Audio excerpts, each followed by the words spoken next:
ఈ ఫోన్‌కి పెట్టినన్ని డబ్బులు నేను ఒక కొత్త ఫోన్‌కి పెడితే అయితే మంచి ఐఫోన్ వచ్చేదేమో అనిపిస్తది. అయితే ఫోన్ ఖరాబ్ అయిందని చెప్పినా కదా! సో, రిపేర్‌కి అయితే ఇవ్వడానికి వచ్చిన ఇక్కడికి. అయితే మా ఫ్రెండ్ ఫోన్ చేసి చెప్పింది అయితే మీ ఇంటి సైడే వచ్చిందని చెప్తే, సరే రావే కలుద్దాము మా ఇంటికెళ్ళేసి వద్దాం దా అని. అయితే నా మ్యారేజ్ కాముందుకు మేమిద్దరం ఒకటే దగ్గర జాబ్ చేసేవాళ్ళం అనమాట. సో, అప్పుడు చూసిన ఫీలింగు, ఇప్పుడు చూసిన ఫీలింగు కొంచెం వేరే అనిపించిందనమాట. అంటే మ్యారేజ్ అయ్యి పెళ్లి అయిపోయి పిల్లలు సో, అట్లా అనమాట. నాకైతే మస్తు అనిపించింది. చాలా డేస్ అయింది కదా! ఇంకా అది కూడా అంటుంది, నువ్వు కూడా చాలా మారిపోయినవే. అంటే ఎప్పుడో కలిసిన ఫ్రెండ్స్ ఒకసారి అనుకోకుండా కలిసి ఎట్లా అనిపిస్తుంది కదా అసలు. అవును, ఎవరి లైఫ్ లో వాళ్ళకి మంచి బెస్ట్ ఫ్రెండ్స్ ఉంటారు కదా. మీ బెస్ట్ ఫ్రెండ్ నేమ్ ఏంటో కామెంట్ చేయండి. అయితే ఇంకా మా ఫ్రెండ్ అయితే ఇంటికి తీసుకొచ్చిన అనమాట. ఇంకా ఇంత దూరం ఉందే, ఇంత దూరం నుంచి అక్కడ వరకు వచ్చేదానే అనేది మస్తు బాధపడ్డది. ఇంకా బయటకు వెళ్ళి అయితే అట్లా సమోసా ఇంకా కూల్ డ్రింక్ అయితే తీసుకొని ఇంకా తినేసి అయితే వచ్చినాం అనమాట. ఇంకా తనైతే ఇంకా వెళ్ళిపోయింది. నేనైతే ఇంటికి వచ్చి అయితే ఇంకా కాకరకాయ ఫ్రై అయితే చేసి. అవును, మీకు కాకరకాయ ఫ్రై అంటే ఇష్టమా లేదంటే ఇట్లా గ్రేవీ లాగా అయితే నాకైతే అసలు ఒకప్పుడు అయితే అసలు కాకరకాయ అంటేనే నచ్చదు. ఇంకా మా హస్బెండ్కి అయితే ఇప్పటికి కూడా నచ్చదు. అయితే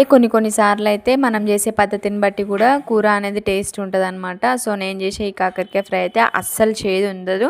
ఒకసారి అయితే మీరు ట్రై చేయండి. కాకరకాయ అంటే కొంతమంది నచ్చని వాళ్ళు ఉంటారు, కానీ కాకరకాయ అంటేనే ఇష్టమైన వాళ్ళు ఉంటారు కదా. సో అట్లాంటి వాళ్ళు ఎవరైనా ఉంటే కనుక వాళ్ళైతే కామెంట్ చేయండి. ఇంతవరకు చూసి చిన్న లైక్ ఇవ్వండి.